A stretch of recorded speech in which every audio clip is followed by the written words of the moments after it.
Hello and welcome to I will never be able to spell Bonanza correctly ever again in my entire life. Bonanza? Oh, I thought... I thought you meant that you spelled Bananza wrong. No. So maybe I'm also... Bananza. Maybe I also have this problem. I will never write Bonanza. Bonanza Bros is now Bananza Bros. Bonanza Unless Bros. Sega re-releases Bonanza Bros. Please, Sega. We need it. Anyway, this is our Transparency Boo review of Donkey Kong Bananza. Bananza. Well, what did you think about what did this I game? think about this game? I thought it was excellent. It's one of those, one of those really good ones. You only get once in a while. Yeah. When we talked, I think last time when Mario we played... I was thinking about Astro Bond. Oh, that was almost last time. Yeah. When people talk about, we don't really get it anymore, platformers and stuff. I was just thinking, damn, dude. Here we are. We got one. In the fucking bank. You know what I mean? Okay, straight off the bat, yeah, this is way better than Astro Bond. Anyway. Well, last time, when we were ending the Mario Kart 1, you said in excitement, oh, you remembered my birthday about, Super Mario Land references or something. Yeah. And I said, I don't really feel that way. I feel to this. For me, this is when Nintendo remembered my birthday. Yeah. And I went, oh, thank you. Thank you very much. Thank you for remembering my birthday. I did not expect to like this game as much as I did. And it was a bit of a turnaround. I didn't at first. I had to be sold on it. When I saw the trailer, I was like, okay, yeah, sign me up. We're gonna get a Switch 2. This was it. This was why we got the Switch 2. It's the game. Because they were showing Mario Kart and we were like, hey, maybe. It's the real game. The one that really rings in the new system, basically. They ended direct with Donkey Kong Bananza. Yeah, because that's the big one. Fuck. Yeah, we had to get it because one, of that. and we only waited for Bananza. And I will say, pleasantly surprised despite my expectations. What were your expectations? I already had really big expectations. You were really hyped because, for this one. Yes, I was. I was like, oh yes, it's Donkey Kong. It's one of those where you just expect it to be really good because you can kind of tell. You can kind of tell. The Mario Odyssey team, they were really good. It's Last gonna time be they did a game. great one. And I think it was. Yes. And probably a little bit more than that even. We did take our sweet time with it too, because you started playing it. Because you were the one who were super hyped about it. You bought it and everything. You pre-ordered it and used a voucher from the store and everything. So you got it cheaper, but you spent the money months ahead. Yeah. And you were that's how you do it. You got it mailed to the door. On release day. Yeah, Can you imagine? Special delivery.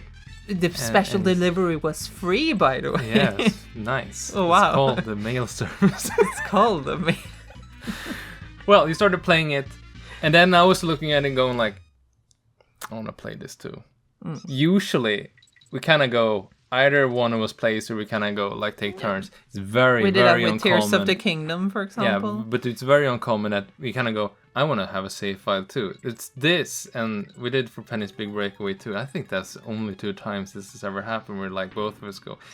And I think that's because usually it's kind of like game mechanics. You wanna play around with it. Yeah, you wanna feel it. It's it's the tactile feel of a really boinky video game. You know, a little that you go squeeze and it sounds like. Yeah. So we took our sweetest time with this one because we're kind of playing at half the speed.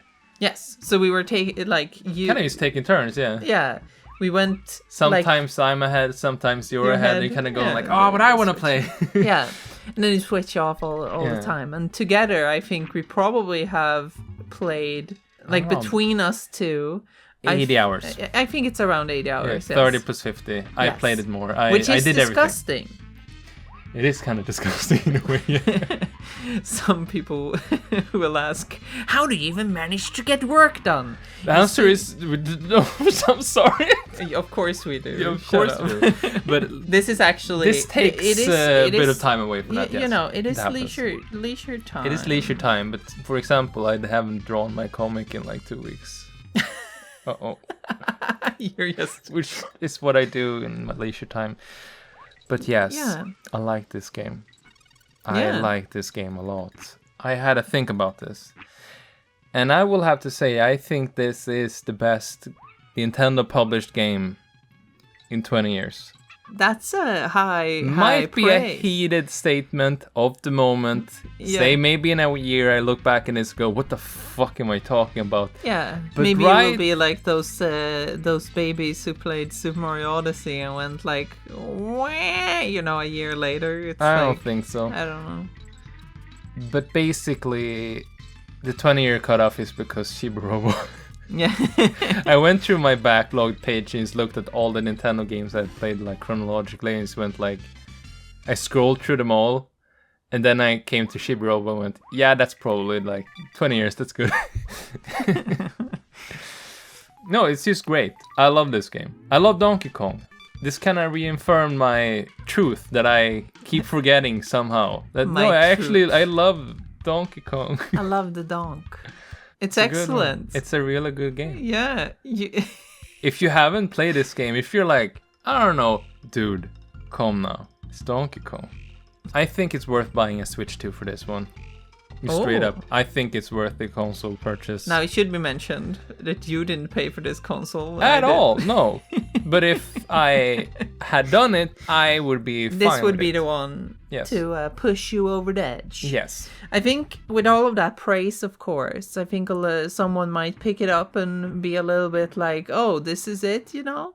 But I think it's important to like look at it holistically and really try to analyze the little details that went into making this. Because design-wise, I think the Super Mario Odyssey team is probably among the brightest minds in video games. You can see this in their entire catalog.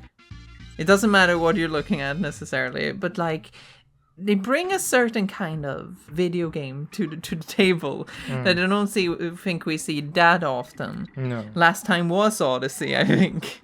Yeah. Where you really saw that stuff. Yeah, I a little think- bit in Bowser's Fury. Yes. But it's a little bit bite-sized, you know? You get a little... However, as you said, if someone kind of comes into this and goes a little bit, oh, this is it. Yes, it took me a while to kind of turn around on this game because it is a bit of a slow burn. And I think it's very important if you're going to play this or if you started playing this and you just kind of soured on into something. The game is not the same the whole way through, not fundamentally. It changes. So it's a 3D platform, open world game. Not kind of open world, but almost. Open environments where you destroy all environments. It's just you can destroy everything with an asterisk, of course. Not everything, almost everything. That's the name of the game. You destroy stuff. And in the first levels, of course, you're introduced to a lot of open spaces where you can essentially break everything. And Yeah. there's not that much focus on like platforming elements. Like the first two worlds, the hilltop layer and the canyon layer, you have a lot of opportunity to just go ham on the entire environment. Yes. You just destroy everything, and I think that's where you might be like, oh, so this is it. You just break everything, and then you're like, oh, okay, Yeah, so I we're felt done. in the beginning I felt overstimulated. It was kind of like You were breaking everything. yeah, because you at first I think that's what everyone starts doing, is kind of breaking shit just to see it. You go like, I can do that. But what happens if I just break all of the level? Is there even gonna be a level left? And sometimes it's like, no, Not really. not really.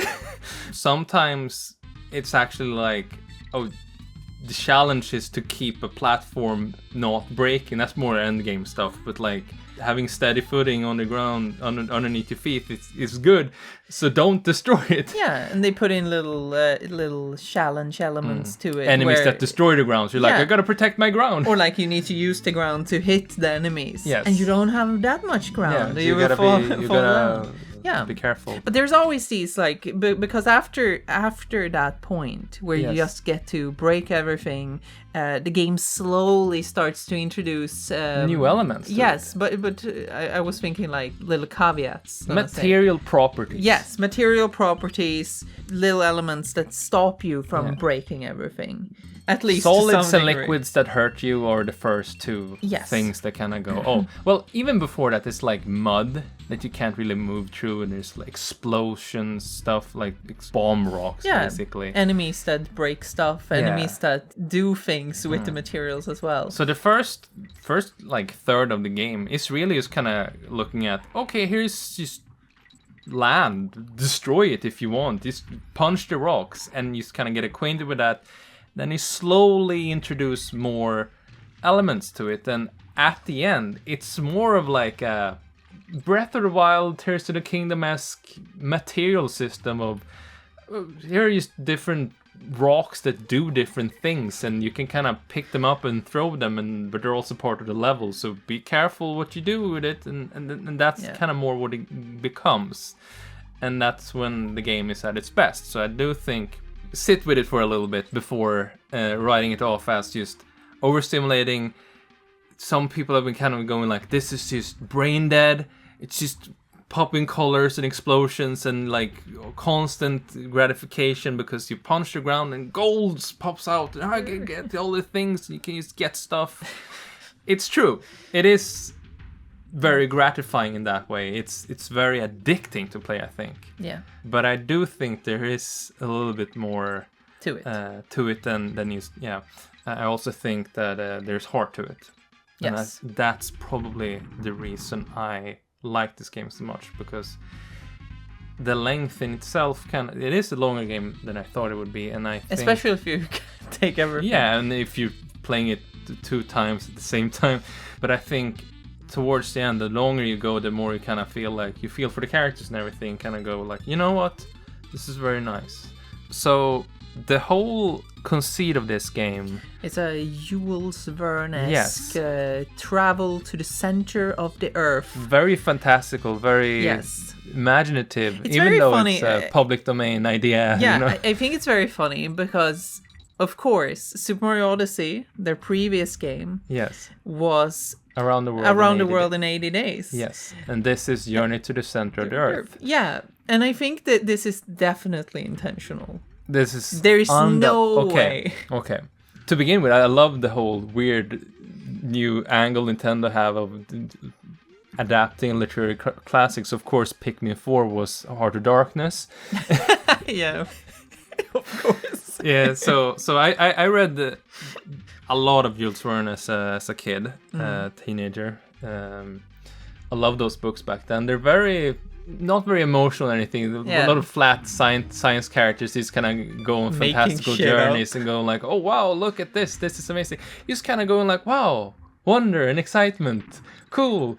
So I read Journey to the Center of the Earth as a teenager in school because I just like, oh, what's in the center of the Earth? And you read a book and go, wow, there's a whole world under there with sea and water and jungles and Yeah. And that's essentially this. yes. Yeah. It's a prehistoric land down there, so you have like the fossils and everything. It's and they very clearly take aspects of it. We started listening to an audiobook, a public domain audiobook, LibriVox. You can find it on archive.org. Recorded in 2005. Very peaceful to listen to while playing the game. Some actually. shitty microphones sometimes. It's really good. But some of those are really good at reading. It was kind of peaceful to listen to that while playing the game. So I can recommend giving it a listen. It's a bit of a dry book from time to time, but I think the audiobook format is kind of good for that because you can kind of zone out. But yeah, so you go through layers of the earth. Yeah, and down each layer towards is a new biome, Yeah, it's a basically. new world. It doesn't make any sense. It's not scientifically sound. Even in the original Jules Verne book, the characters go, "What do you mean? There's lava down there?" And it's like, "We don't know that." Yeah. And they go, and it's like, "This breaks all known laws of science." And then And they go, "Now there are new laws of science." There's a sun down here. It's electricity. Yeah, electric tension in the ceiling of the great caverns. That makes no sense. Yes, it does. Of course, my boy. Yeah, but that's Yeah. it's very fun because that kind of means that, especially what I like, color schemes. You have like green skies and stuff. It's they can kind of just make a little bit of whatever. It's very Odyssey like kind of going on a journey. More fantastical. More fantastical because you Somehow. somehow, yeah. And I think every level ends up with you going down a deep hole, and there's an excitement to that. You kind of go like, where are we going? Oh, what's coming up? And you don't know. And every time it's exciting. One part that made me think was there's what's called the divide, where all of a sudden there are two holes. Yeah. That's the whole world. It's just a very small little platform you walk out on. It's like, do you want to go to the freezer layer or the forest layer? They kind of, I don't know. It's very One Piece, and where you go in the Grand Line, it kind of go like, oh, do we go to this island or that island? And you kind of have to make a choice. I found that kind of exciting because it's like, well, yeah, we can make a subterranean One Piece Jules Verne Donkey Kong game. Why not? And it's very fantastical and imaginative, and that's childlike wonder for me.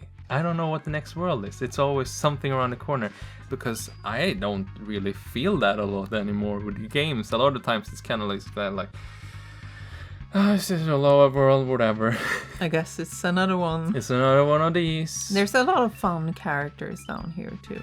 Lots of fun little strange ones. Animals. And the fractals. The fractals are very Yeah. funny. The fractals little blue Little crystal rare- rock people. Yeah, They little- have like rare eyeballs, yeah. And Definitely a nod towards the rare. a lot of little tiny rare nods. Like there's some songs on the soundtrack that is like, this is going like dot, dot, dot, dot, dot, dot, dot, dot, dot, dot. Like that's rare. Yeah. There's a lot of people you meet down there. Of course, there's the Bananza ones. So you have the zebra people and ostrich people. So you can become a zebra, and there's zebras in the zebra world. And they're You all meet a lot- DJs. Yeah, there's The a guys who village give- elder in every place that's, I used to be the mightiest ice cream maker, but then I decided to lay down some tunes, so I became a zebra DJ, and it's like, okay. And they're ancient, like 1,000-year-old giants, and they're also DJs. It's very They're also silly. DJs. It's silly in a very fun way. Of course, talking about the characters, I think maybe we should just go straight to that point. Donkey Kong and Pauline. What a duo.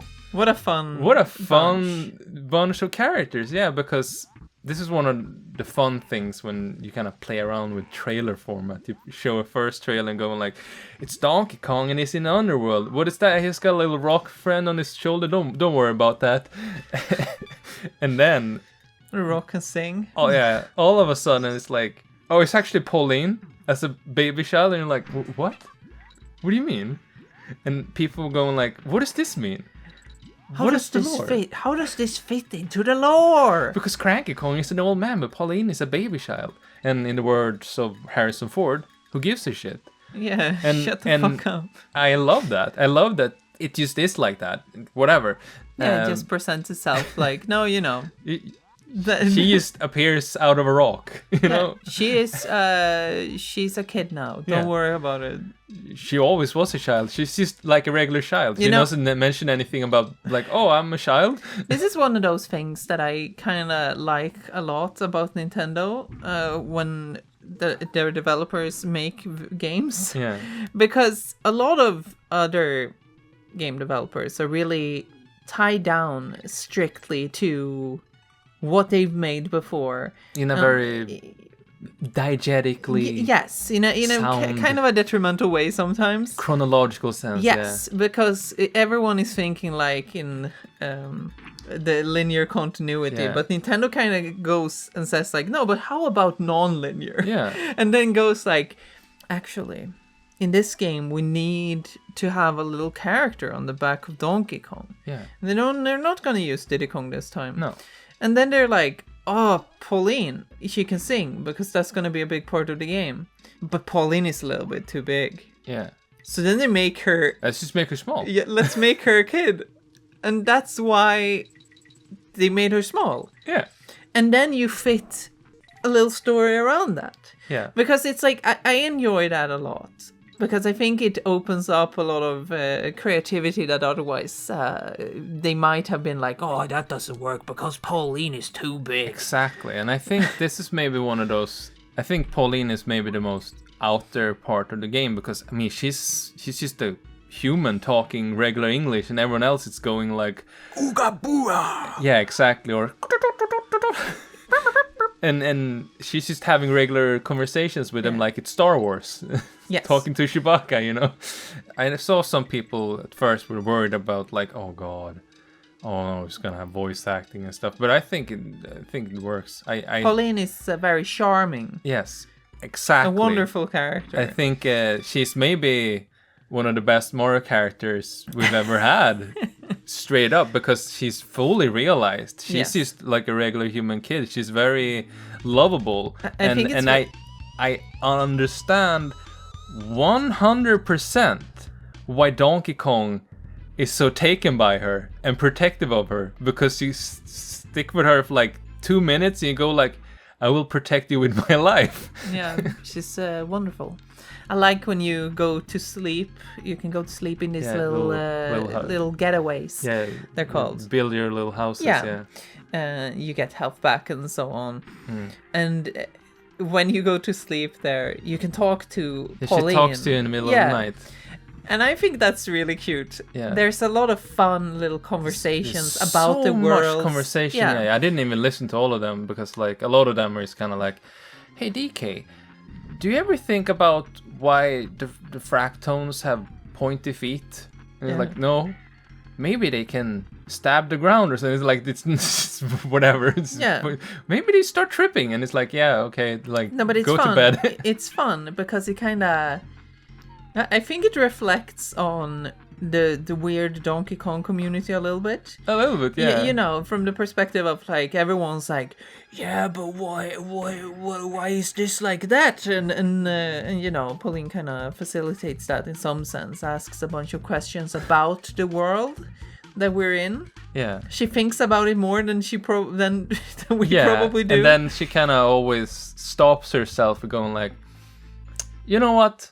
It doesn't matter, or like I should probably go to bed, and I like it. It's it adds so much to her character, and I think this is one of those parts too where this being a Donkey Kong game from the Mario Odyssey team is probably what gave them a lot more creative opportunities than they've had before, because Mario Odyssey was one of those games that had a lot of like parts where you go, oh my god, what's happening? A lot of creative freedom. Oh god, Mario's in a human city. What's happening? But I think Donkey Kong Bananza goes even further on that and has these weird ideas. Like, what if you have a little character on his back who talks, and it's an old character, but she's back and as a child, and like they make something completely new. What if you can destroy all the levels and fuck you? Yeah. I like this more than Mario Odyssey because I find it more unique in that sense. I feel like they kind of lean even more into the creativity of it, that they can do something that's kind of new and fresh that they haven't really seen these guys do before. Because this isn't too much like the old Donkey Kong games, no, country or not. And I think that's kind of intentional. That's why it's Donkey Kong Bananza. It's something new, even though it always recalls the past. Pauline in herself is a reference to the original Donkey Kong, and we also have like the sub layers, as they're called, of little height margins that like you go deeper and deeper and deeper. That's what you did in the first Donkey Kong game. You have like the height marker, so how tall, how far can you go, how tall can you go. Yeah. There's also the whole thing where you kind of develop the ideas of Super Mario Odyssey a little bit further with the movement. I think it's very clear that it was really very important to them that it feels right to control Donkey Kong. And it's so smooth. You can tie together different moves and jump around, climb everything, roll around. And in that sense, I think there's a lot of DNA from the previous games. Even Donkey Kong Jungle Beat, where you have the little clap mechanic, where you absorb everything around you. It's very cool that they brought that back. It's a little Spyro-esque almost. I think that was like a nod to me. It was like, I played Donkey Kong Jungle Beat. Yeah.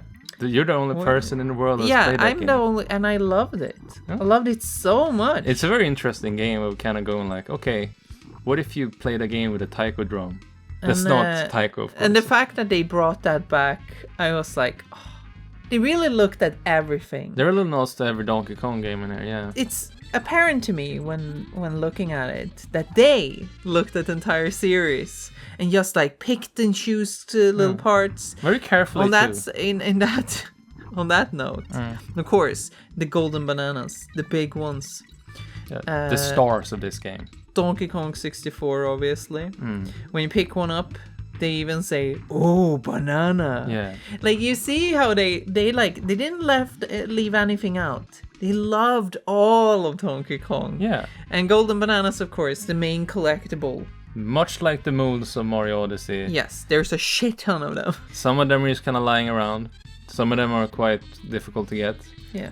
There are little challenge rooms where you either do a little platform segment. There's some hidden ones. There's always the hidden one in the platform segments. Yeah. Or there's a little brawler segment, which I think is very Donkey Kong-esque because you read the interview for me aloud with the developers where they were talking about like what differentiates Donkey Kong from Mario. And one of those is just he's a big gorilla. Yeah, he's a big arms. He's got muscles, and he punches stuff, not just the environment, but he punches enemies, and it's more combat focused than any Mario game.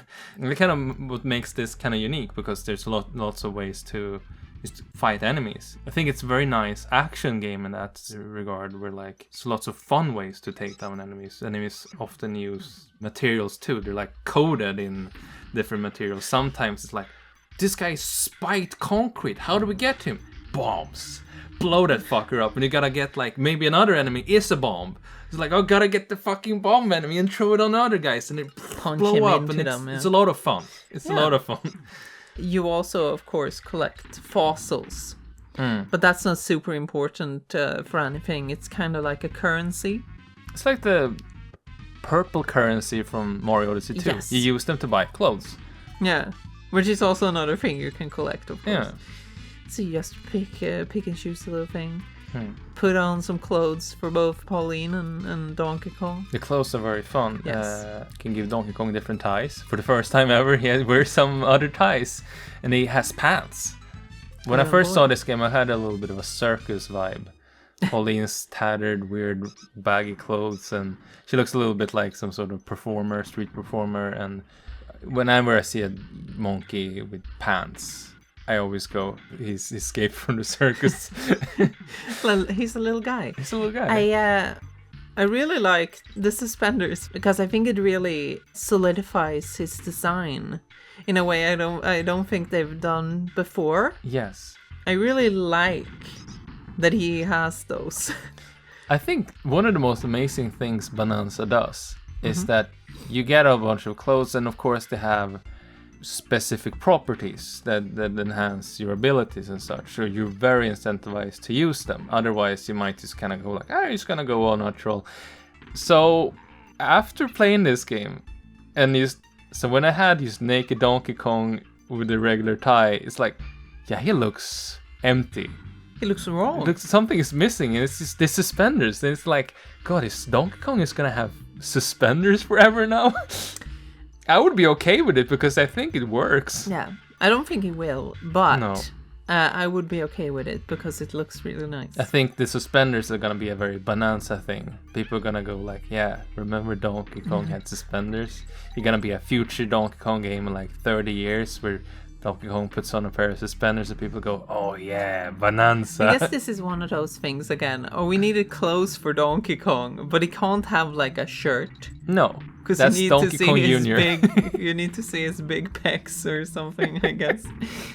Another thing with the golden bananas is, Yeah. of course, that as opposed to Mario Odyssey, they give you abilities, this experience points, basically, to upgrade your skill points, like a skill tree. Skill tree. Yeah.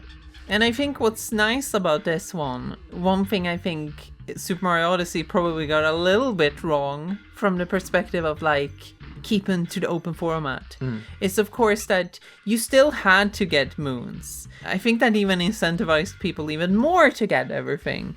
But since you're like, oh, but you need to get these to move on to the next world. Exactly. Donkey Kong Bananza doesn't do this. You don't need a single banana in the entire game. You can finish this game without any bananas. I think that's a great design choice. It's a bit like in Breath of the Wild, how you can just go and beat Ganon at the beginning of the game. You just collect stuff to get stronger. Same deal here. You don't really need to do it if you're good enough, but I mean, you might want some more health, you might want to be a little bit stronger, you might want to have a little bit more abilities. For example, you can have like, surf on water with rocks. That's good in some cases. Good in some places, yeah. Surprisingly. Yeah. Also, the Bananza abilities can be greatly enhanced. Yes. They're like the ostrich doesn't have bomb eggs initially, and that's very useful later on. But yeah, that's an important part that distinguishes it a lot. You don't need to feel even the least bit obliged to take everything. Yeah, and that's one of those parts where like there's a great freedom of this game that's sometimes almost shocking. There were parts where like we kind of looked at something like, can we just skip this? And we try it and go like, Jesus Christ, what the fuck? So we have, of course, as I mentioned before, the divide. We're gonna do the freezer layer or the forest layer. And after you do one of those, you come out into the junction, where those two paths meet again. And it turns out that, no, you actually need to do both worlds to activate a little switch on both sides of the junction. You can't reach one side from another.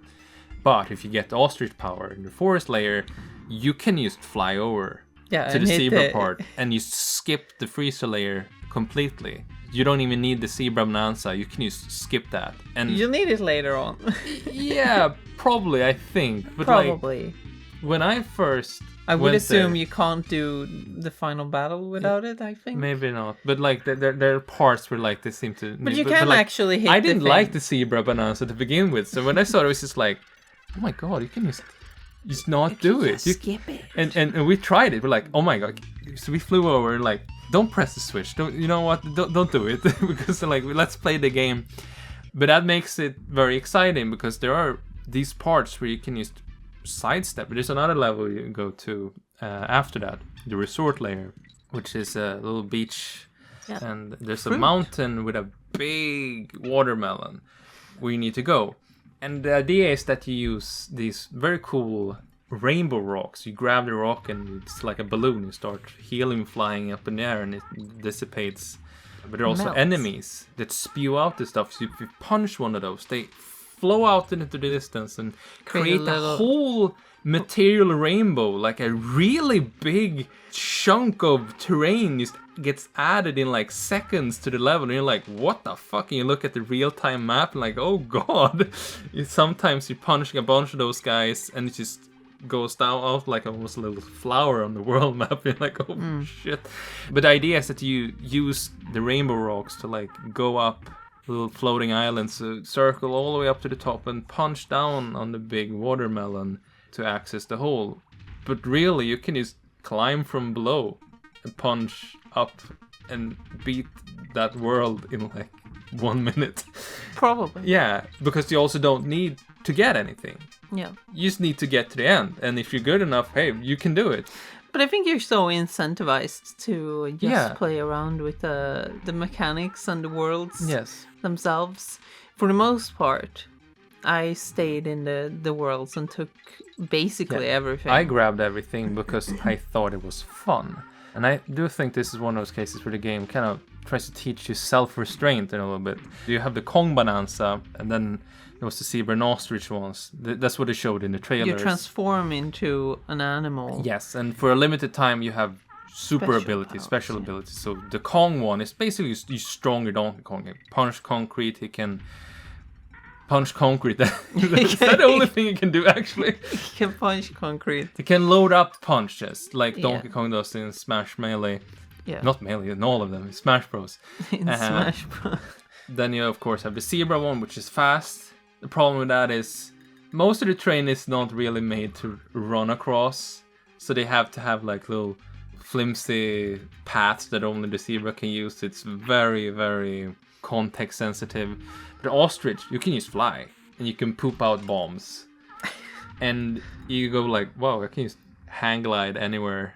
And you can do it. You can glide over so much stuff that you kind of have to go like, okay, I'm not gonna do it though, because I want to have fun. And that's the thing. You need to decide. And I think this might be one of those cases where some people are gonna complain about the game. We're going like, you can just make it so easy. You can sidestep everything. You can just use these abilities to diminish the game. But I think they really kind of almost throw them in your hands to like go wild to the point where you kind of go, I need to chill out. I need to stop, because after the resort layer, we hit the 9th world, Tempest layer, you get the elephant, which is one of those that didn't show.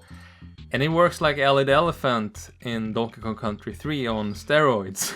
Yeah, you suck in everything. You use your trunk to suck in literally fucking everything, except like... You can destroy like one chunks of worlds. There's acid in the one world. You can't suck up that. Otherwise, you can suck up lava. You can suck up anything, and it's just no fucking problem. You suck them into your trunk, and then you can throw out chunks. And like the trunk is too strong. You can destroy big chunks of land just like in seconds. But I think the game is well designed enough. It puts you in situations where it's like, since you see that there is a thing going on here, your brain kind of goes into the mode of, doing the thing that is laid out in front of you. Yeah. It's like a puzzle. Oh, yeah, if you have a puzzle in front of you, you don't put concrete. The elephant can't suck up concrete. You don't pull out a vacuum cleaner and clean up the entire puzzle. You don't do that. No. You see the puzzle, that's what you need to do. Sometimes there are little puzzles where it's like, break this big chunk of rock in a few seconds, and it's like, you can use the elephant and do it in 1 second. And it's like, yep. It wasn't even hard. And sometimes you do that and you kind of feel like you cheated yourself, not the game. You cheated yourself. And I do think the game needs you to meet it halfway there, of kind of going like, you have this freedom. But you need to make it fun for yourself. Yeah. If the game just, you only need to use this one combo, you just button mash it all the time. And that's really boring. Yes. Don't.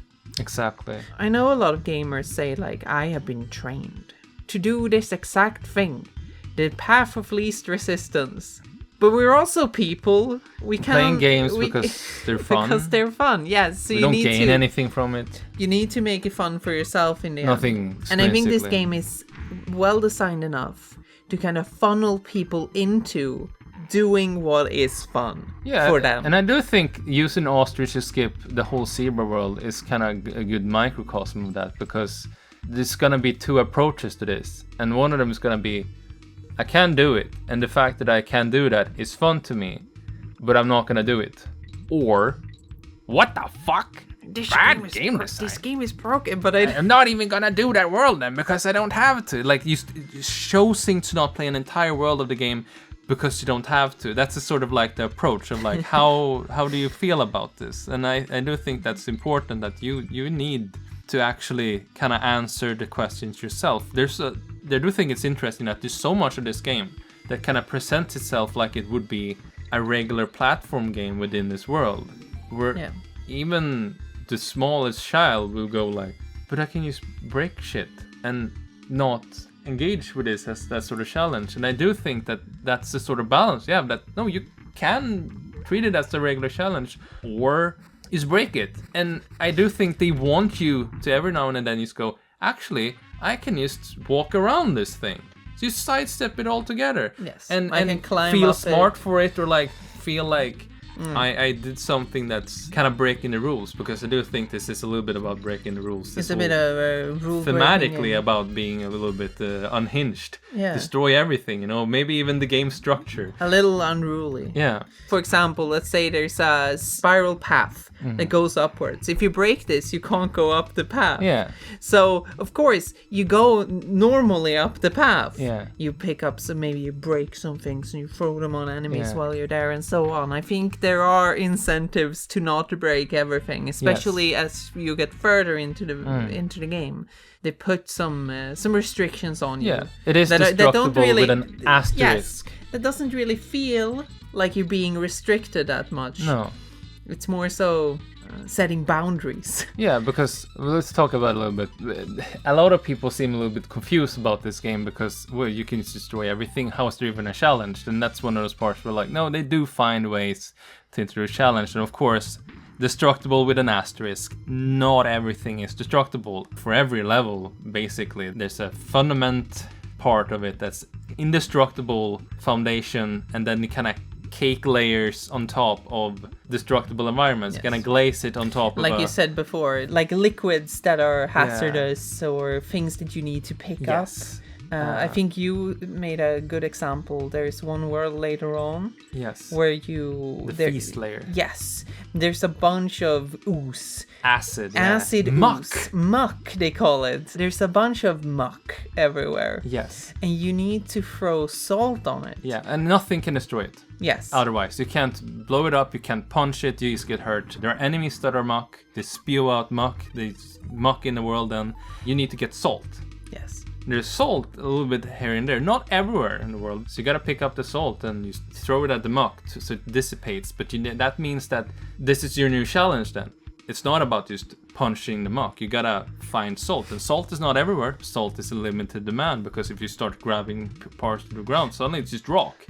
So yeah, that's a good example of what we're talking about. Kind of escalating it too, that like, oh, suddenly it's moving platforms, you gotta be precision throwing, and like, oh shit, there's enemies attacking you. Do you attack the enemy to get rid of them and then go back and get more salt? And it you get closer to the muck source, so it's even more. You gotta have more salt, and then at the end there's a muck boss that's just spewing muck all over, and you gotta find, throw salt. And all of a sudden, it's not about destructible terrain. It's really about throwing salt at just muck.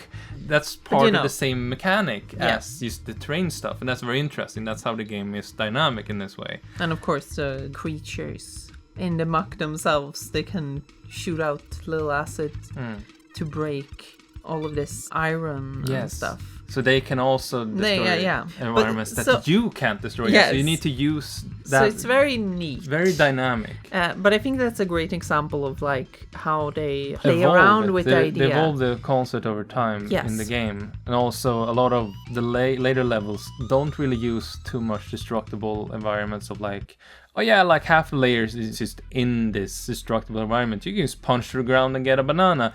No, like they kind of use destructible terrain almost like you set dressing for firm platforms. We're like, oh, you gotta go along this one path. You don't have much of a choice here. And I think that the restrictiveness there is kind of refreshing, actually, the further you get, because you kind of get used to how the game works more, and then you kind of go into more regular platforming experience. This is very versatile, and I like that. That's one of those parts that made me turn around on the game from first initially being a little bit skeptical, and then it's kind of falling in love with it because it's just a lot of fun. One of my favorite layers is the Radiance layer with the snakes, because that's another one that really uses this sort of property-based material stuff. It's a dark cave with indestructible enemies like scorpions and stuff. So like, how do you get rid of these guys? You gotta use light. So there's light sources of like, oh, little spotlights from the ceiling, but then it's like, no, use glowing rocks that you kind of pick up that are glowing in the dark, but they also dissipate. So you gotta quickly throw them, or like just show them to enemies, so they go like, oh no, like vampires, and then you punch them when you're damaged, and then like, okay, I kind of get this, and then all of a sudden you turn on like an artificial sun in this layer. Apparently that's how all the worlds are lit up. They have artificial suns made by the snake artisans in this world. You get a snake Bananza. It's very fun. It's like Ratley all of the Bananzas are kind of animal companion abilities from old games. The ostrich isn't really like espresso. The zebra is like espresso. The ostrich is more like squawks. It's kind of weird, but whatever. Doesn't matter. The snakes are very cute. The snake people, I love the snake people. They're very cute. They're excellent. Like, have you ever... They're little Yule makers almost. They have little aprons and everything and little hats. Very cute. I love them. I love the snakes so much. I used to write in my notes here, snake's cute. But yeah, so you turn on their artificial sun and all of a sudden like, well, all the scary dark enemies that are strong in the dark, that's not a problem anymore. And all of a sudden like, no, actually, now they're strong in the light. And you gotta put them in the shade instead. And it's like, oh shit. So you gotta like use sand and shit to create terrain for them to hide behind and just like shove them into the shadows. Yeah, it's very fun. It's very unique. So you gotta very carefully use the terrain, your environment, the terraforming abilities, as you call it. That's just different ways that I think this game. It's very cool. Yeah, it evolves itself over time to be more than just punch the ground. I think we're going a bit deeper now and actually getting to some real spoiler territory where we're talking about the story of the game.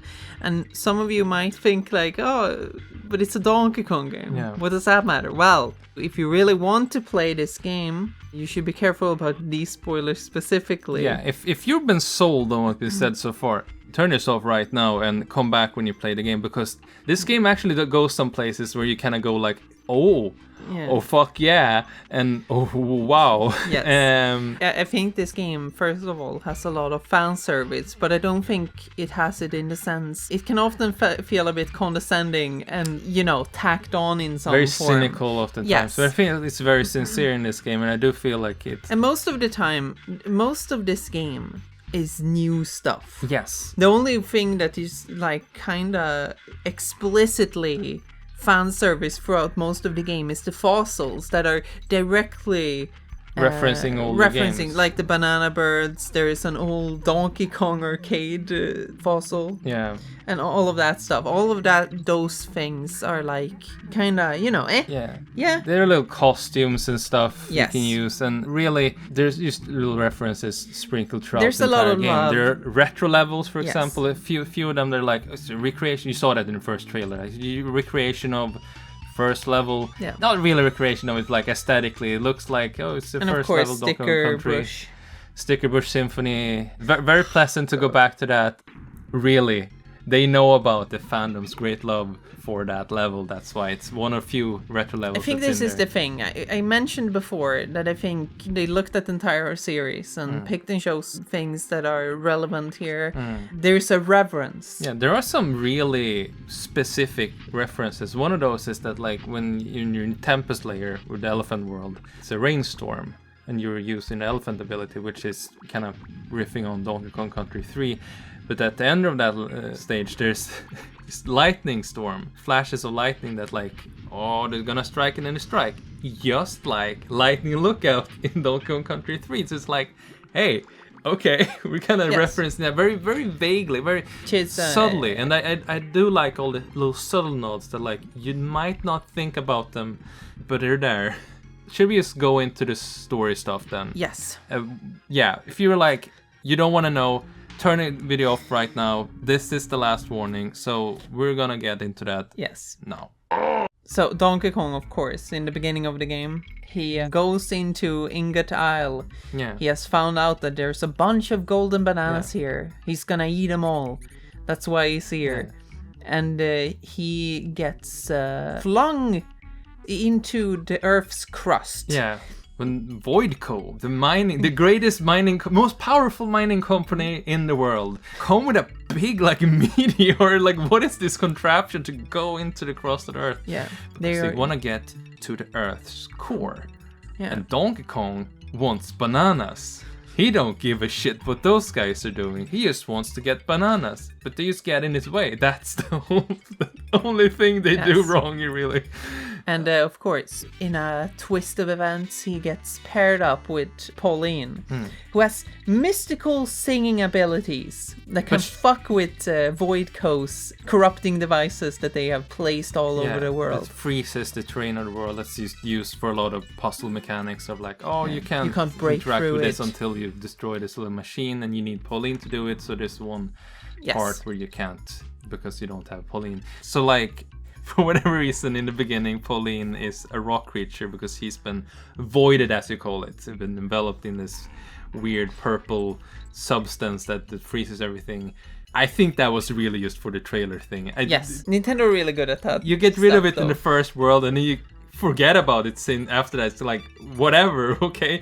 No, but Nintendo are really good at that stuff. They even had a mock-up cover art for the game, which is amazing, actually. It's... I can't think of any other case when they like intently use the temporary cover art thing to hide something in the game. But they are good at covering things up. They did the same thing with Mario Odyssey and Cappy, for example. You just keep a main mechanic secret in a fun way. It was like at the end of like the second trailer for that game that really showed that like, oh, what's this guy? And then like, wait, what? Yeah. Why does the cap have eyes? And it's like, see you next time. What? And it's just exciting, So anyway, of course, we go after Voidco because they are weird assholes.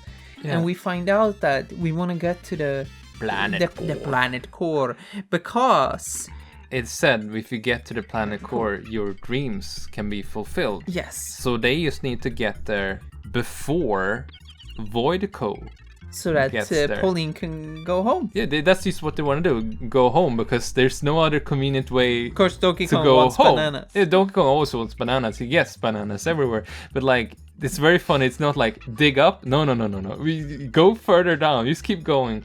Yeah. And Voidco are also after Planet Core, and that's why they even brought Pauline into this. It's kind of implied that they have like kidnapped her or something. You don't see. They needed her specifically because she can, according to them, wake up the Banandium root. The Banandium root that is at the core. Yes. So Voidco, or of course Void Kong.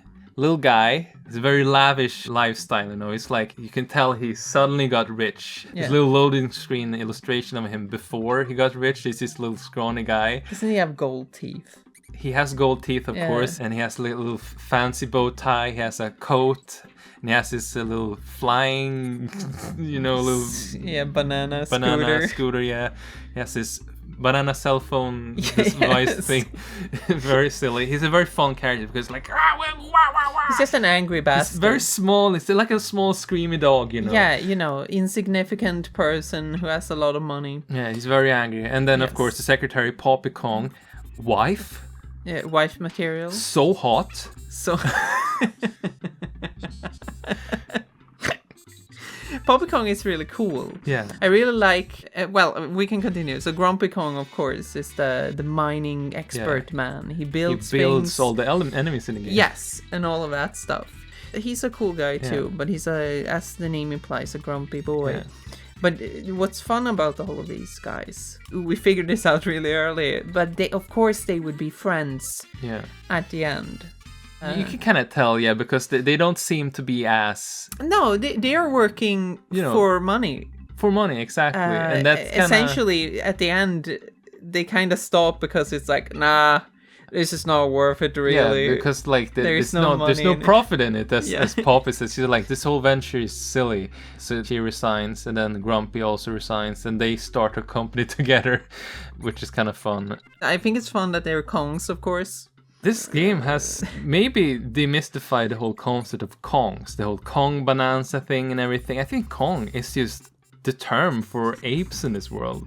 I don't think necessarily that is true. I think it's but a specific... Diddy Kong is not a gorilla either. No, but I think it's like a sentient ape character. Something like that, yeah. Because another monkey, for example, like a regular monkey like Kiki in Super Mario 64, is not a Kong. Kind of same universe, I guess. Yeah, but you need to understand, there's a difference. Yeah. A Kong is probably, in some sense, a title, but also kind of a species. Which it's always been a sort of mystery with Manky Kong and Minky Kong. Minky Kong. There's too So, much like lore. the Manky Kong betrayal of the Kongs, you know. Yeah. But I think this one kind of confirms that Donkey Kong and Void Kong don't really have any relationship. They don't know each other. No. But like a Kong is resourceful and strong in Yeah. some sense.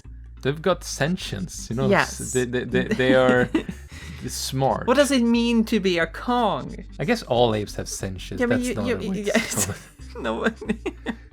I mean more like a human Yeah. person. What does it mean to be a Kong?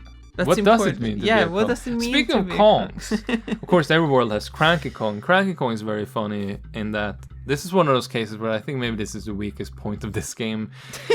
Cranky Kong is an invention of Rare. Rare are a bunch of sassy Brits. Yeah.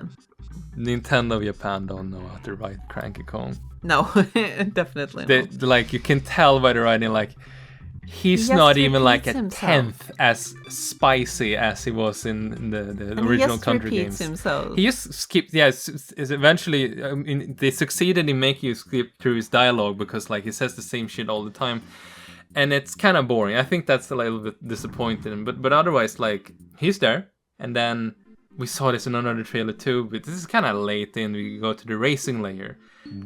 1,100 sub-layers down, you find Diddy Kong and Dixie Kong, and they're like, "Hey, we've set up a Rambi racing thing." There was a Rambi racing theme that sounded like a Rare song too. And you can talk to Dixie Kong like he's, "Hello, what are you doing here?" They introduce themselves to Pauline. Diddy Kong's like, "My name is Diddy Kong. I've been with a lot of adventures with Donkey Kong." And Dixie Kong says, "I'm Dixie Kong. I've been on some adventures too," you know. Yeah. And they mentioned having saved Donkey Kong in the past together. You know, little nods. I like that. Everything has happened. Yeah, and they have little idle animations. He takes a little mug and slurps from it. Very cute. Very cool. There's a point in the end, in one of the end game challenges, where Cranky Kong actually says, "It's on like," oh, you know. They don't even want to say it's on like Donkey Kong. They just go like, It doesn't fucking matter. you know. Actually, I just wanna. Yeah. It's weird that everyone calls Donkey Kong DK in this game. Everyone calls him DK. I was like, there's gonna be a point because like I was thinking that Pauline was like, oh, her mom was the real old Pauline or something, and she knows about Donkey Kong, like from the stories, and then like she's gonna hear the name Donkey Kong You're eventually and be Donkey like, "Yo, you're Donkey," and that never happens. No, she calls him DK because it's on his tie, and everyone else just goes DK. Yeah. There's even a point where they call him DJ because Oh, you're yeah. in the disco layer, the groove layer. Yeah. Where they have disco and they hear his name wrong, so they think he's called DJ. DJ, okay, DJ. Oh yeah, DJ. It's very fun. Yeah, but yeah, the groove layer, of course, is really important too. It's one of the last ones, in yes, fact. it's a big turning point because Yeah. you lose Pauline. It's really strong, I think, because one of the best things they do there is that in the cutscene where you lose Pauline, they reach out their hands towards each other. This one, there are these eagles in the game that like faster they teleport with them, and there's the elevator that takes it between layers. But then there's the harmonial, The big one. the daddy one, And he the has mom been one is the taking elevator. control. Yeah, he's been mind controlled by Voidco, so he swallows Pauline, and you're like, no. And it's really cool because, you know, I like when they do that thing where you close in with the camera and you only see the hands. They're trying to reaching for reach each out, other, yeah, the Donkey and then Kong and and then, Pauline. and then you miss, and it's like no. And Donkey Kong goes to jail, Yeah, Donkey And- Kong's like, oh. and it's great because Donkey Kong is so upset about the fact that Pauline is gone. Yeah, he screams to failed. himself. He failed. He's like, "Ooh." Donkey Kong sounds like a very upset dog a lot of Yeah. times.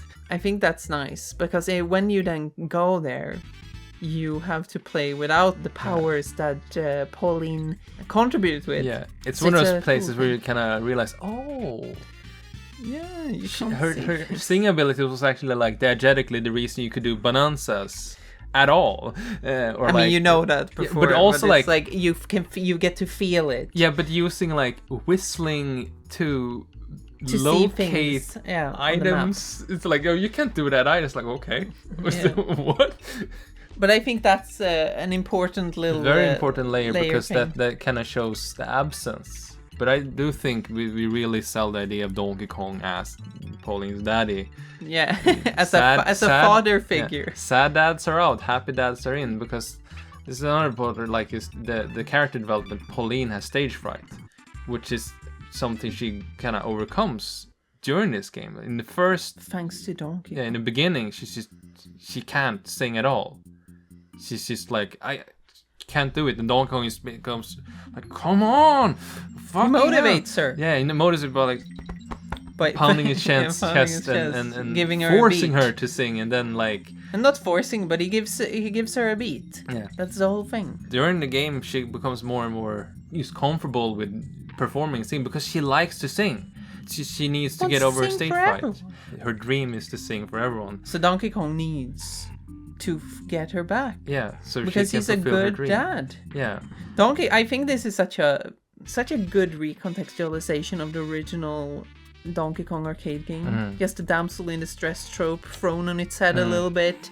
You take that stuff Mm. and make it into a parent-daughter kind of story instead. It's fun how you can then look back at the other games and see them from a different light. But, you know, I think that it's interesting that they did all of that to give this character a little bit more schlablubla. Whatever that... Schlablubla. Yeah, schlablubla. Well, yeah. You know what I mean. No, precis. A little bit more Exactly. meat. Precisely. A little bit more banana. What do you call the thing in the banana? Banana. Potassium. Give it a little bit more potassium. The more banana meat. What are you talking Yeah. about? You know what I mean? Anyway, you get her lose back. Pauline, you get her back very quickly actually. The Harmonial is actually a karaoke dad, very fun. He goes to the guru layer to sing, and I was expecting there to be a boss, and so No. he's a cool whatever, guy. don't worry about it. So from there on out, you kind of fast track to the end. All of Void Kong's employees have resigned. He's just in his manic quest for power because he wants infinite gold. That's his wish. He already has more gold than he needs in this world, but he's greedy. He's a capitalist. So this is when I'm like, rethink this. What is at the core of the planet? What is the core? You're working towards this entire game. You can't find this out on your own by playing the game. Seriously. You get to the forbidden layer, and it's like right before the end. And you meet all these fractals again. Everything ominous. is concrete, by the way. Everything's sealed off. It's just like, you can't even get past this unless you go Kong Bananza. Just break the concrete walls and everything. The fractals is saying like, this is the forbidden zone. Why did you come here? Go back. Do not go. Don't come here. There's no great deed honored here. It's like very ominous. Yeah. It's like, They tell you to back off. the forbidden zone, don't enter. It's so like They have sealed something here. just like in a huge castle. Dome. It's just dome, yeah, and like these floating platforms in there, walking towards like this Shield almost. like just all these pillars in like a sun formation, like to a big door. It's like, what the fuck is behind this? What the fuck is going on? What have they and sealed? all of them are saying like, go away, don't go. This is so fucking dangerous. Don't come here. And you're like, what the fuck is going? This is one of the best parts of the game actually, like when you don't know what it is. You're like, the suspense is so great. It's so good. I love that part, which is like, I need to know what the fuck is behind it. So you go, the last guy before you open, it's just like, this is fucking guy who flew over the barrier. Stupid ass barrier. He just fucking ignored us. Okay, so the barrier is really dumb. but the big barrier, concrete, you need to use your Break through it, yeah. Bananza powers. So this one guy says, many years ago, a great evil came here and was sealed behind this door. We don't want to bring it out, and we're like, oh no, what? No. No, wait. As you go in, you see the Banandium root, as it is. It's this suspicious golden dome that's been on the posters the entire game, and you kind of look at it and go, what's a little extra dome on top of that? And Void Kong is there, and it's like, I'm gonna get the thing. him. Now you need Pauline to wake up the Banandium root, and she's like, I'm not gonna do it, I'm not gonna sing to you, so you can't use Bananza powers in this boss battle, because she can't sing, because if she sings, she wakes up the Banandium root, so you have to fight Void Kong without any Bananzas or anything. You beat the shit out of him, he gets angry, and he voids Donkey Kong, so now he's one of those stone guys, just like, ah! And now Pauline is has forced to sing, she is forced to sing, so she does it to wake up Donkey Kong. And then, inadvertently, of course, what happens? What is the Banandium root? It's King K. Rool.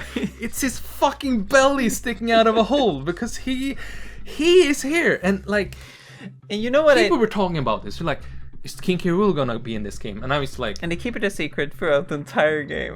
Cranky Kong is ranting about King K. Rool, like indirectly. He's kind of, I think that's the whole point of like, whatever. Hammering it home. Yeah, but like, he's just talking shit. He's just talking smack, and it's like, no, he was correct all this time. It was.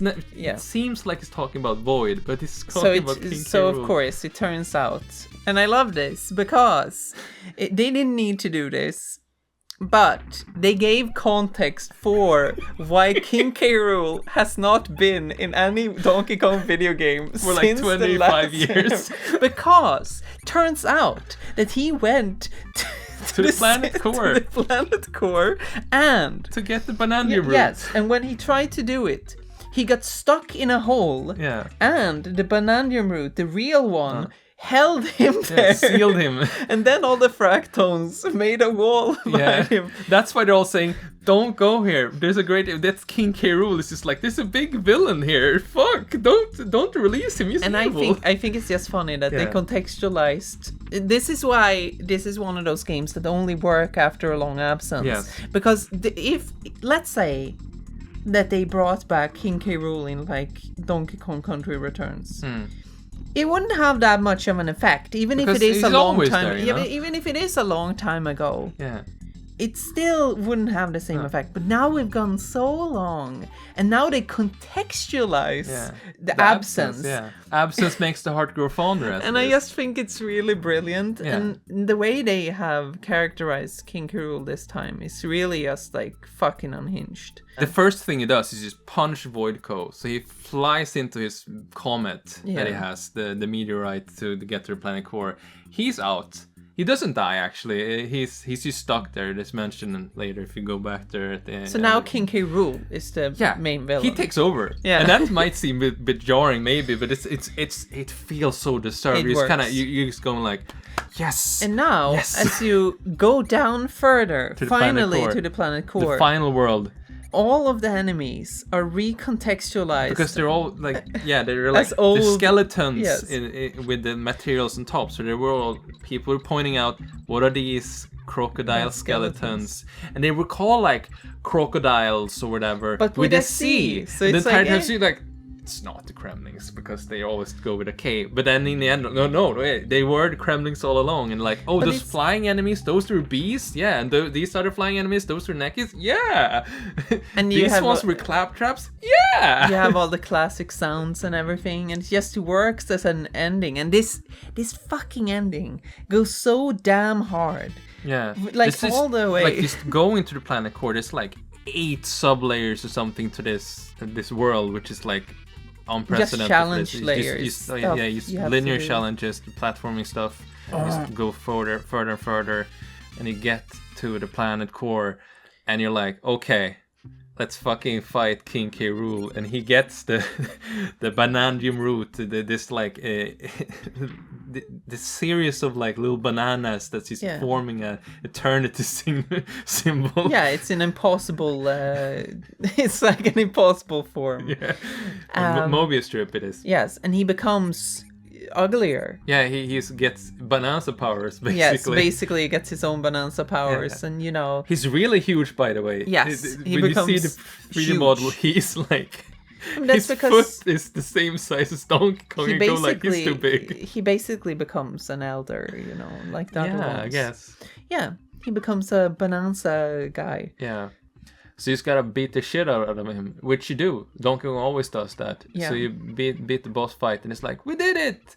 Everyone's fine, Time everyone's for a rejoicing, wish. and it's like, you just take the banana route and win the game. It's like you go back to the regular game part, and he's just hanging out there at the end of very end of the journey. He's just lying there. So you you go get your wish. Yeah, your wish is bananas, and I want to go home. But of course we go home. So we go home on bananas. Yes, The so we banana go home tower on bananas. takes them, and you go just further down. So you go through the Earth's crust the other way. Yeah. To get the other through the side of other the side of the planet. But the game is not over. You go to credits. It goes Donkey Kong Bananza in a Kremlin logo, and then they show the credits, and it's Gangplank Alien playing. You're like, I know you were gonna do this. That's why you had a little safe spot before this. You wouldn't do this otherwise. And of course, King K. Rool wakes up and he goes through the Flies little up. flying thing that it has in Donkey Kong Country 3. It's yes, but it's Very cool. Yeah, he He flies flies with his around. little flying machine up. He uses Void Coast little remote control, which he stole, to destroy the little banana pile you're traveling on. The height meter, sub-layer meter is like go down because the further you get to the surface, so you go closer and closer, and in the end you throw a big pile of bananas at King K. Rool, so he's defeated, and he's like, no, fuck you. So I'm gonna get the root. I'm gonna get the root. So he ignores you, goes up ahead of you, and then you spew out. Where are we? We're in New Donk City from Mario Odyssey. And it's like, what? And we looked at this. We just looked at this. We opened up Mario Odyssey, and because that has the globe map, this is the opposite side of the world from Ingot Isle, which is said to be off the shore of Donkey Kong Island in the beginning of the game. That's like right where like the Mushroom Kingdom is in Mario Odyssey, which is like from the complete opposite side of the world from New Donk City. So I mean, like, did they plan this? What? Maybe. I don't know. So anyway, you're in New Donk City. Yeah. The boss fight is not weird finished. regular humans and everything, and King K. Rool just stands on top of City Hall from Mario Odyssey, and it's just like, it's not exactly the Mario Odyssey town. It doesn't it's matter. It's bigger, it's more like a regular town, but he stands on top and he just goes like, wow, a human city. I'm going to take over this place, and He Sonic Adventures this place. He fills it with fucking gold shit. Yeah. And you have to climb all the the way up signposts and everything is King K. Rool is back. Fuck you. Everything's green. And you have to race across this thing all the way up to use your abilities and the city hall. Yeah, where he summons the big boxing rink from Donkey Kong 64, and it's like, okay, and you're in there, and it's just the used up version of the first King K. Rool boss fight from Bananza. Super Beat powered. the shit out of him. He goes even more Bananza, where his other eye gets fucked up. It looks ridiculous. It's like a demise skyward sword sumo wrestler. King K. Rool. he becomes some kind of wrestler kind of guy. Yeah, but like the glowing, flowing hair and everything. He's the evil guy. He's like I'm rotten to my core. I think this is a new bit of detail they added to him this time, but apparently he loves spoiled bananas. Yeah, rotten bananas. He wants to eat spoiled bananas. Mushy, rotten bananas. And I guess that's the whole threat to Donkey Kong's banana horde. Not that he would take them, but that he would spoil them. Yes. It's just very silly. He would eat these shitty ass bananas. It's just so bombastic, and like the music and everything is just going on like full gear.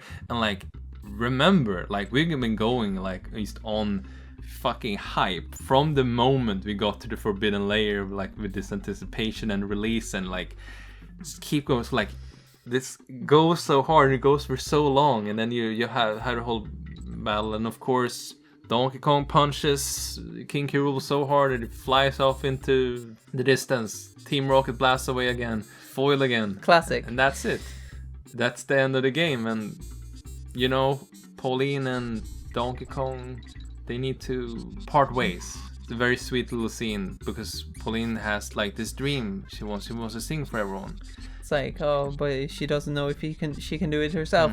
But she can. She assures Donkey Kong that she can because he needs to follow his dreams too. At first she's like, oh, we gotta do this together. But then she kind of realizes, no, Donkey Kong has his own dreams. Yeah, bananas. I think it's interesting that this was her dream, but she needs to kind of accomplish it herself. That's why, even though she could have her wishes granted at the core, she didn't wish for her dream to come true. She wished to go home so she could fulfill her dream on her own. That's very, very important, actually. Very important. But no, they part ways because they gotta live their own lives, you know.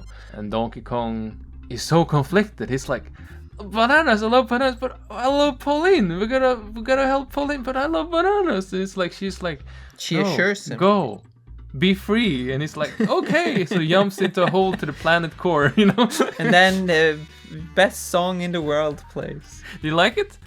Yeah. You like that one? Because of course, like with Super Mario Odyssey that had Jump Up Superstar. What was it called? It's like Heart of Gold? Yeah. Or something? No. Breaking Through. Breaking Through. It's called. That's what it's called. Breaking Through to the core. It's really good. Powerful song. And then it kind of goes into the whole, she sings the coming back to it. It's very sweet. I love when they kind of have these little nods to the original Donkey Kong theme. It's just very nice. Ends on top, you know. This ending is phenomenal, really. Like excellent. It's so vindicating. You kind of go like, God damn, you did remember my birthday. You did remember my birthday. Should have put Kiddy Kong in the game. Yeah. That's a big miss. Where was he? Missed opportunity. They mentioned Candy Kong. Yeah, I guess Kiddy Kong is dead. Like that's just what you have. They don't talk about him. They mentioned like banana birds and you know, it's too chaos. Much. It would bring too much sadness talking about Kiddy Kong's death. You know? I think that's it. He died. He's a dream. Tragically, he died in a car accident. Oh no! Such a sad. It's a very real, blunt, cruel way to go. It was in the same car accident where Wrinkly Kong died. Yes. She was going to her bridge club. Yeah. She was bringing the grandchild. But they do talk about Wrinkly Kong though, like not in this game. Not in this game. No, finally she left. She doesn't haunt them anymore. Fucking finally. they have finally been able to move on, yeah. Yeah, and that's why they don't talk about Kiddy Kong. That's why Donkey Kong Bananza is actually not a game about grief. Yeah. But Donkey Kong 64 was. Yeah, exactly. Well, yeah, that's kind of how it ends. There is a little post game. You go back to Ingot Isle. There's a little bunch of extra stuff. Like in Mario Odyssey, they add more stars. Pauline comes back because I'm gonna play the show at City Hall, but I need inspiration. And you do some challenges. Yeah, you go back to the elders and get to do challenges to get inspiration. I can tell you right up, you don't need to do this part. It doesn't really add much. There's just a bunch of extra levels. Nothing interesting happens. Really, no. You don't need to do it. Do it if you want to do more of the game. You see her sing at the end. But I do think that like the initial ending. Excellent ending that just leaves you so satisfied. It is a bit diminished if you keep going and kind of fizzle out at the end. I did everything. I got all the bananas. I maxed out because like in Odyssey you can buy the last bananas and you need to farm probably to get all that stuff. It's unnecessary. Yeah, I did that just to see what happens and because you get yak shit. Because at that like from the worlds you can get 777 total. That's all you need to get. Yeah. Don't get more, stupid asshole. No, but that's kind of it, yeah. I don't know how coherent this was. There's a lot I want to talk about with this game. There's a lot of thoughts I had about this. I really like this game. And as I said before, like this is genuinely a very good game in a lot of aspects. And I do think this is why I might feel that like maybe it's just in a moment of like, oh, they did a bunch of fan service and that was exciting, and maybe it stops being exciting. But I don't when think you get so, used because to it. But I that's don't just think the ending. There's a lot of heart to it too, and I do think that this is kind of like. I think we were sold already before all Yes, of that. yes, That's of just course. like the cream on top. Yes, that's kind of what just pushed me over the edge on it. And really, like, I do think there is little bits and pieces of this that I feel like Nintendo usually doesn't do. This feels very un-Nintendo in a lot of ways. It's indulgent in a way they usually aren't, in a way that just kind of is satisfying. It is a little bit like, sometimes you do want cake for dinner. Yeah, sometimes you do want cake for dinner. And it can be good to do that once. For once in your life, eat cake for dinner. Oh god. But just to remember that, instead of doing it again. That's the note. That's the note. I Eat cake. I for love dinner. this game. I really liked it. Yeah. I know sometimes I might be a little bit negative, especially because for some reason we almost only review Nintendo games on these little on this channel. I think it's mostly because those are the ones people want to talk about that kind of match our interests. We don't buy a lot of new games. Yeah, but like usually I might be a little bit like because I'm not that enamored with Nintendo. I think they kind of a lot of times don't really do the stuff I want them to do. Yeah. And I feel with this one, I wouldn't have been able to say this is what I want, but when I got it, it's like this was what I needed actually. I also want to just end this by saying the soundtrack is really nice. I've seen some people kind of go like, it's a little bit underwhelming. I can't tap my foot to it. As usual, it's like, it's not as catchy. Can't snap my finger to it and listen to it. It's very atmospheric. It has, which is like a staple It's for Donkey ambient, Kong yeah. Country. Like Donkey Kong Country introduced a lot of like just ambient elements to Donkey Kong. Like it's very atmospheric, having nice environments, very dense atmospheres and everything, and music sells that. I did not really fully notice how good it was until I put on headphones while playing at night. That's kind of it, maybe. If That's you a haven't really thought recommendation. about the music, put on headphones, put on nice headphones, and just see how we feel then. Because I think when it kind of comes from TV, there's a lot of noise from Donkey Kong and everything punching around. You might not notice a lot of these kind of soul pieces. Some of my favorites on the soundtrack is, of course, the sinkhole theme. Like the heavy organs playing. Sounds a little bit like World of Ruin from Final Fantasy VI. It's like do, do, do, do. A little bit of anticipation before the end of every world when you jump down. I like to hear that theme. There's also I love the Fractone Village, which comes back twice in Trashtopia. There's a little flute. And then the Fractone Cradle in the end, but yeah, it goes like very, very nice. And then in the end you have like a very somber version of it where it goes a little slower, slowcore version of the Fractone Village. Trashtopia is a bit more like this bang on trash cans. Very nice. I've seen a lot of people like The Divide, also with like a dong dong dong, very peaceful, majestic, ponderous almost. Nice to listen to in the background. Another one I haven't seen anyone say anything about is the Eggshell Hotel in the forest layer. The ostriches have an hotel. Very aesthetic, a little bit almost vaporwave lounge music in the hotel. I like that one. So check that one out. Eggshell Hotel, it's a good one. But yeah, it's a great game, this one. I'm not gonna bore you anymore. I think that's probably it for now. Do you have anything else to say? Donkey Kong. Oh, wait, no. There was one more thing. Oh my god. DK Artist, that's a thing that exists. You can make 3D models and shit in this one. I tried a little bit. I made my comic character Ashley. She's on screen right now. The tool sucks. This was the first time I got to try the Switch 2 mouse cons. They're really uncomfortable. I don't like them.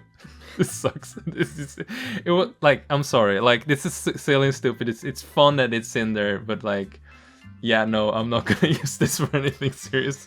I don't have a desk in my bed. Yeah, I had to pull out the balcony table and bring out the mouse. And I can tell you one thing: don't sit with a mouse in front of you, like on the TV table, No. you're gonna fucking break your back, dude.